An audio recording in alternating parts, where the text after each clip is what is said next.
And let's do it with RegexBuilder. So here we will also have pretty much the same at the end, the guardlet and true, but the regex we're going to construct it with the RegexBuilder. And what will be the difference? This, we start with regex and we have here our closure. Here's where we build line by line the expression. It's a little bit more friendly to read, albeit different than the regular expressions that we're all accustomed to reading. Let's see, eventually our RegexBuilder should produce the same output, which is 3 trues and then 2 false. See if that matches. And here a little bit more verbose, so we can see 1 or more. Here we have character class.any. All of this is followed by the @ sign, so we will have 1 character, and this should be an @ sign, followed by, oh, I'm missing here parentheses, another one of this, another one of this, and followed by this. Let's run. Okay, so we have our 3 truths, but at the end it's not quite what we were expecting. This is because the character class any does include the special characters, it includes the @ sign, so it's not checking for any of those things. We could try and see if we can do a union, a reverse, an inverse, but instead we can use the literal for these things that are not that easy to express with these new constructs that Apple gave us in the RegexBuilder. So here we can precisely do this. We can drag this part, and instead of the 1 or more, we have that with a literal expression. And let's see if that improves. Now we have everything in false. There. So we have to improve this 1 or more to only include this part, only the W. So after the @ sign, we will not allow any hyphen or period. Good. We have our 3 truths and 2 false. One thing that we're missing testing with the other one was these 2 4 at the end. So after the dot here, this part at the end needs to be between 2 and 4 characters. First, let's validate that our literal regular expression is working. Let's add one with just 1 character and another one with holds up. And now let's try with the RegexBuilder. And still not working because we have our character class any. Now this time our literal here will not work because we're not validating for numbers.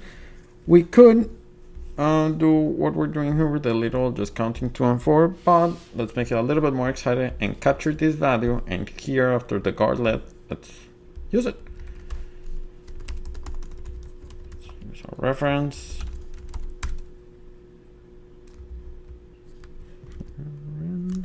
And here we can get it with a substring.self. And this reference, we're going to access it, we're going to capture it here. We'll capture the 1 or more here, which by the way cannot be this W because at the end we do not allow numbers. It has to be A to Z. And how are we going to access it here? In the guard, as, and we use our suffix reference. Now here, instead of returning true, assuming that the other part of the regular expression was met, here we can access this, so match, and with a subscript we access our suffix reference and we count. So let's say the count here needs to be greater than 2 and less than or equal to 4, which is again what we have here. Let's try again. there we have our validator, our first part that validates the email. Let's move this to our app.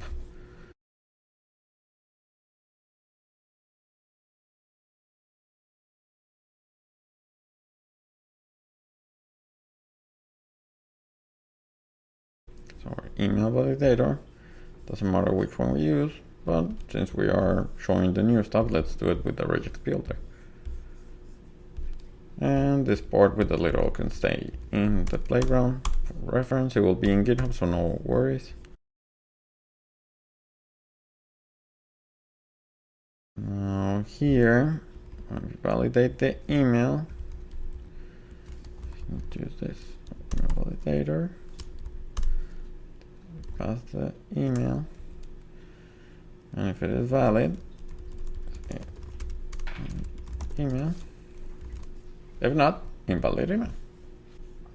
Let's run and see if it works. Now let's start with an invalid email. Valid email, good. See a valid one? Valid email. There we go. Let's add more here. Invalid. Set numbers. Invalid.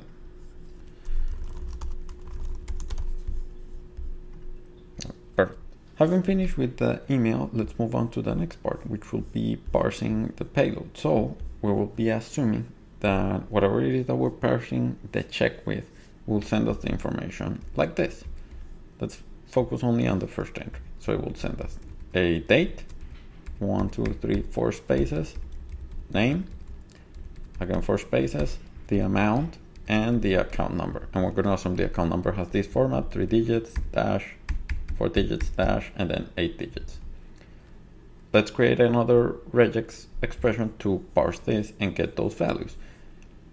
Which values do we have to get? The ones for this create check info method that's going to populate the view. So a date, a string, a double, and an account number. So what we have to parse is this.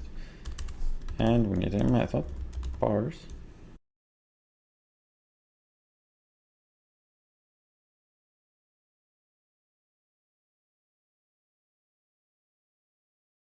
Here we'll build the regex. So again, let's start with a parser, be a regex, and we start building. So the first part is the date. As we saw with the validator, we're going to use capture and reference. So let's create those references.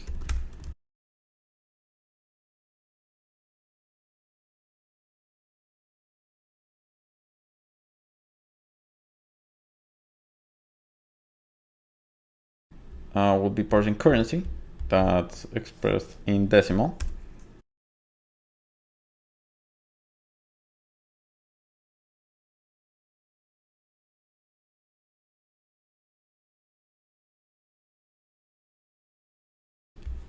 And since we're going to be referencing this separator, which is 4 spaces multiple times, let's also create a variable. Will be also a regular expression, and it will be the space 4 times. So first, the date. We'll be expecting one date, and very convenient here, we have a date parser for this. The autocomplete is not working, but no problem. Here we have, yes, this is the one that we want. So the style, it will be numeric. Here we have the numbers. The locale, for now, let's assume that's going to be in US, and the time zone GMT. Because we're going to deal with this method later, let's capture it.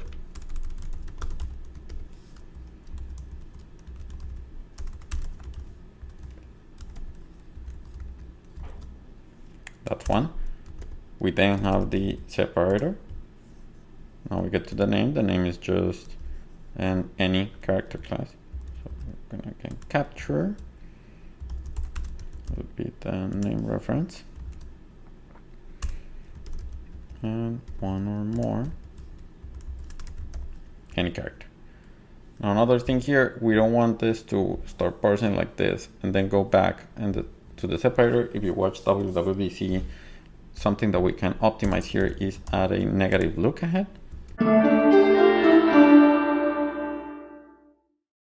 So we're going to specify that it will look up to the separator.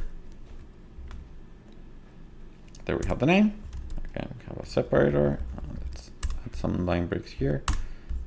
The first part. Then we have the amount. We will capture the amount. And we'll capture 1. Here, it's currency. Let's add a localized currency. We're going to use with the code. So the code will be USD, I think. And local.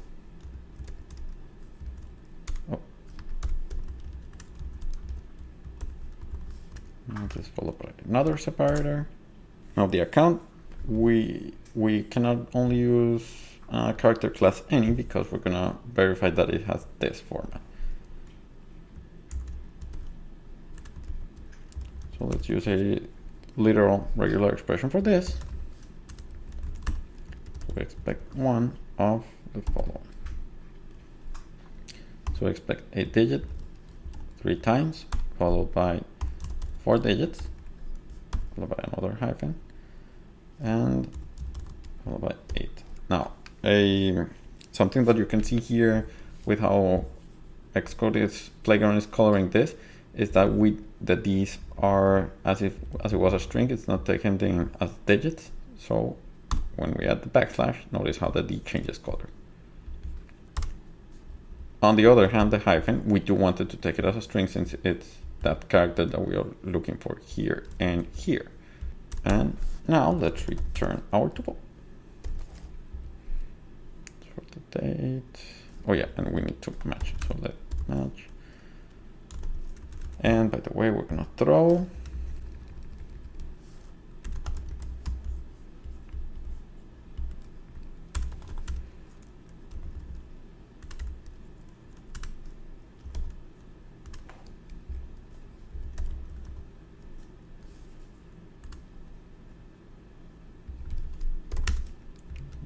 since we have that's not a card.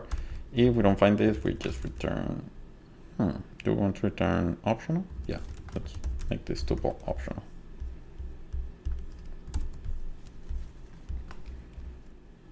And let's see if it works. Parse entry 1. And we're missing the tripod. We did have it. First one is the date, then the name, then it's how the decimal is expressed, and at the end the account number. Now let's make things more interesting and also improve this output. Let's add the second entry. Since our financial app is used in more than one country, let's say Canada, we make a different currency, and that also means a different date format. So in this branch in Canada, the date is expressed like this. It's first the year, then the month, and then the day separated by hyphens. So we need to parse the date differently. Cannot be with the local, and same goes for the currency. It's not the same, the symbols differ. Same separator, the position of the fields is the same, it's just how we parse it.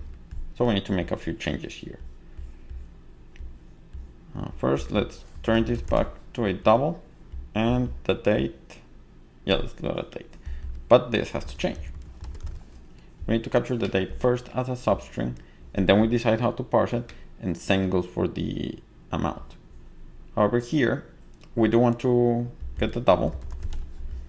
Only thing that would change is we are removing this. So notice after removing the symbol, the currency symbol. So first, let's leave this on the side for now. So the date reference, what would it be? It's just going to be a character class. We're also going to be including this negative look ahead. That'll be for the date reference. Then here in our amount preference, we need first need the symbol. So we need another reference. It's the currency symbol reference, and this will be a substring.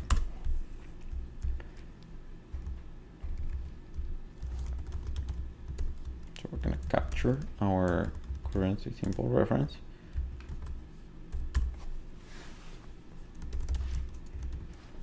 It will be one or more. Yeah, let's add any character class, since it could be this $sign or 3 letters. And how do we make it stop when arriving here? With a negative look ahead.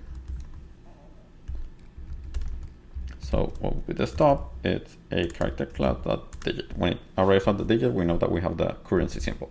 And then it will capture the amount. Now, an important difference here is, since it no longer includes the currency symbol, we cannot parse a localized currency.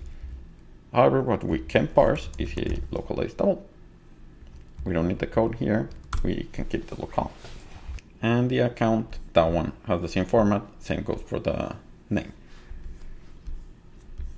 Now, what changes here is, yes, the date reference, we cannot return it anymore. The amount, we can return it. But what can we do about the date?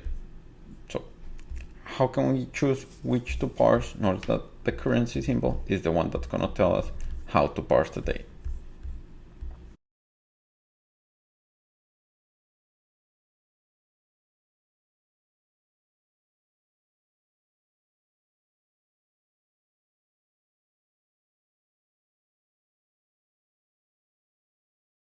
So if it is a $sign, we know that we can parse the date with the locale that we did before, here with numeric, locale identifier, and the time zone.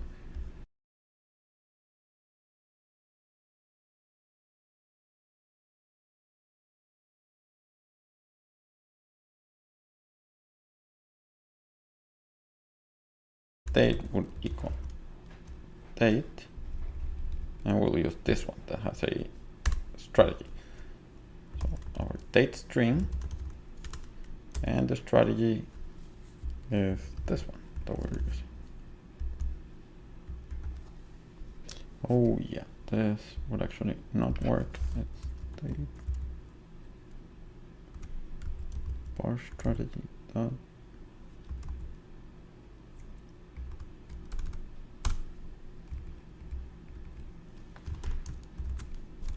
Then if we find cat,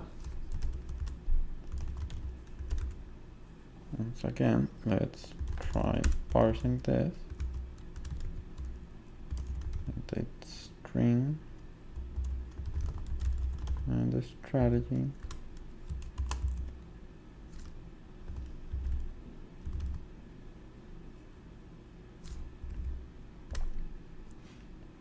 We'll use this one. We got the same GMT, and the format here we'll use so month here, and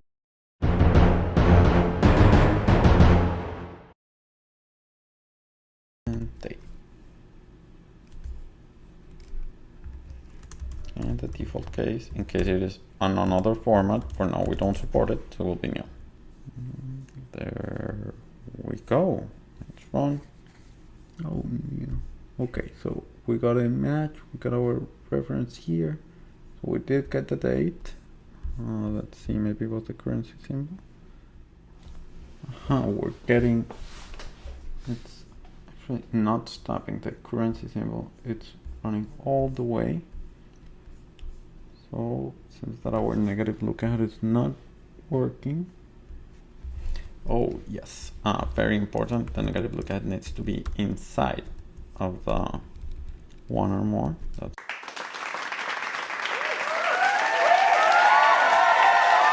better. We have date, and let's see the parsed entry. We have major and opposite. Now we have the amount in double and the account number. Let's try parsing the entry from Canada. We're getting an error here. Let's see.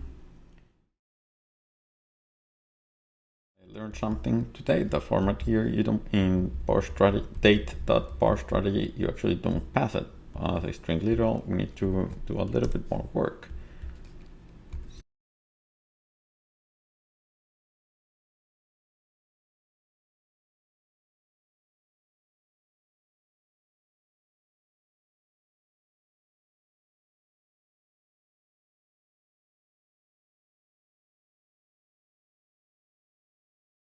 And that's how you create the format for parse strategy when it's from a literal and not from one that's based on a local. Okay, and here we have the same date, 11:05 p.m. The change with the date is because of the time zone, even though we specified here 12. And here we have our 2 entries. Now let's try with an invalid and see if our parser is good enough. So the result for all of this should be nil. Okay, good. Now let's move our parser into our application.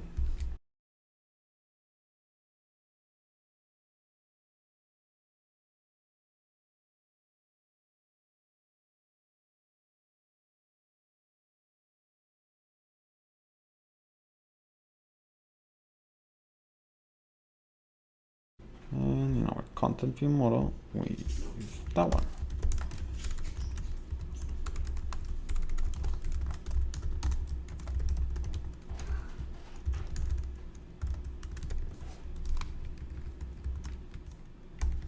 Let's run and see how this looks. Oh, and we're missing the try here.